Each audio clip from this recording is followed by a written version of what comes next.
Hello and welcome to Housing TV News at the top of the hour, coming to you from our studios in the nation's capital, Abuja. I am Fortune Omowiyi. Our top stories: 1 feet dead, several trapped in Rivers building collapse. Federal government backs U.S. sanctions on Nigerians, EDC's linked to terror financing. FHA begins construction of 213 housing units in Abuja. And on the foreign scene, U.S. revokes passports of citizens owing over $2,500 in child support. Now the news in detail. One person is feared dead and several others remain trapped following the collapse of a building under construction along Peter Odili Road in Port Harcourt, Rivers State. The structure reportedly caved in on Wednesday while workers were on site, prompting an emergency response from government agencies and rescue teams. Rescuers recovered one body from the rubble and successfully pulled out several survivors who were taken to nearby hospitals for treatment.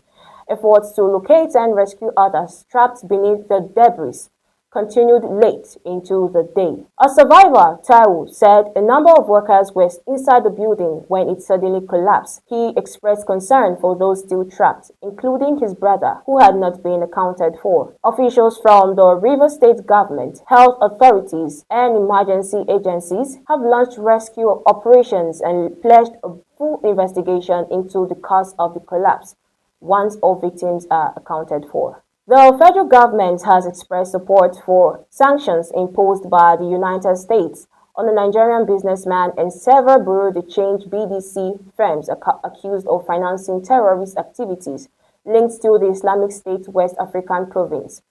The sanctions were announced by the U.S. Department of the Treasury as part of efforts to disrupt terrorism financing networks. In a statement, the Secretary of the Nigerian Sanctions Committee, Beatrice Jedi Agba, said the affected individuals and entities had already been placed on Nigerian sanction list following intelligence gathering, financial investigations, and interagency assessments. According to the government, investigations established reasonable grounds to believe that the sanctioned persons and companies facilitated, financed, or otherwise supported the activities of ISWAP and related terrorist networks.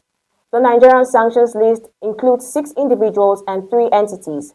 The government noted that the U.S. action reinforces ongoing international efforts to dismantle financial channels used by terrorist organizations operating in Nigeria and the wider Lake Chad region. Officials said stronger collaboration among countries remained critical to combating terrorism financing.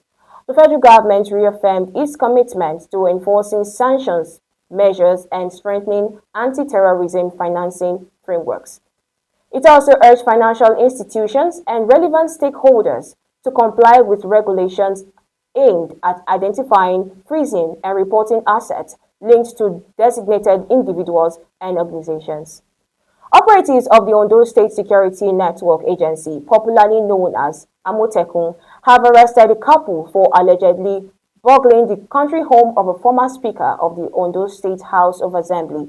The suspects were apprehended following an investigation into a break-in at the residence, during which several valuables were reportedly stolen. Security operatives traced the stolen items and linked them to the suspects. According to Amotekun authorities, some of the stolen property was recovered during the operation.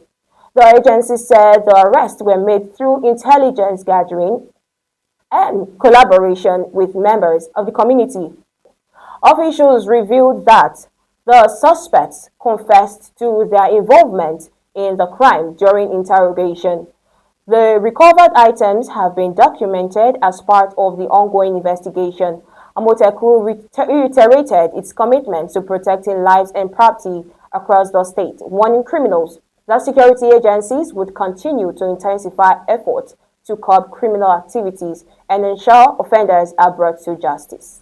Former Kaduna State Governor Nasir El-Rufai on Wednesday appeared before 2 separate courts in Kaduna over allegations of abuse of office, money laundering, and corruption. The cases were subsequently adjourned for further proceedings. At the Federal High Court, El-Rufai was arraigned alongside his former special advisor, Jimmy Lawal, and 5 corporate entities on an amended 11-count charge. Both defendants pleaded not guilty to the allegations brought against them. During the proceedings, defense counsel informed the court that bail applications had been filed on behalf of the accused persons. Following arguments from both the prosecution and defense teams, Justice Hawa Buhari reserved ruling on the applications until July 1st, 2026.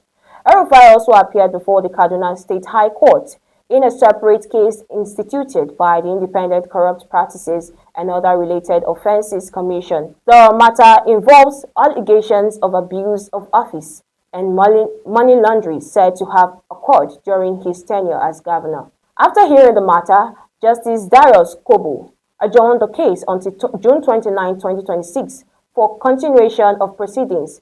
El-Rufai and the other defendants have denied all allegations and maintained their innocence. The Rivers State Police Command has arrested 2 suspects in connection with the death of a female student, identified as Eno, who was allegedly struck by a vehicle on the campus of Rivers State University in Port Harcourt.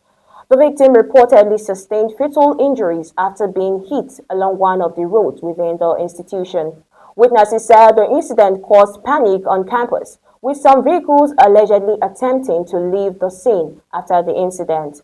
Security personnel and police officers quickly responded by securing the area and launching an investigation. Police investigations led to the arrest of 2 students identified as drivers of the vehicles believed to have involved in the accident. The suspects are currently in custody while authorities continue their inquiries into the circumstances surrounding the student's death. Meanwhile, in Anambra State, a joint security team comprising police operatives and members of the state's Homeland Security Network, Agu Nechemba, neutralized 4 suspected members of a terror gang during a gun battle. Several other suspects reportedly escaped with gunshot wounds. Security officials said the gang had been operating in parts of the state while disguising themselves in military and police uniforms. During the operation, security operatives recovered firearms, ammunition, explosive devices, communication gadgets, and other items, while efforts are ongoing to track down fleeing members of the group.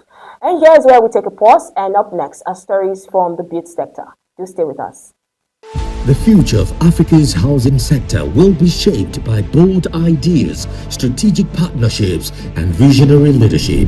At the AIHS CEOs Forum, leading voices across real estate, finance, construction, and government will converge to discuss solutions, unlock opportunities, and drive the next chapter of housing development in Africa.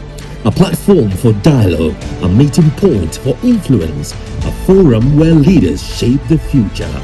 AIHS CEOs Forum, AIHS at 20 Legacy Edition, 13th to 18th July 2026, Transcorp Hilton, Abuja. Building partnerships, driving innovation, shaping Africa's housing future. Many thanks for staying with us. You are still watching Housing TV News at the hour. And now to the build sector. The Federal Housing Authority has commenced the construction of a 213-unit housing estate along the Wassa Expressway in Abuja, reaffirming its commitment to expanding access to affordable housing across the country. The project, known as FHA Green City Estate, was officially launched during a groundbreaking ceremony attended by government officials and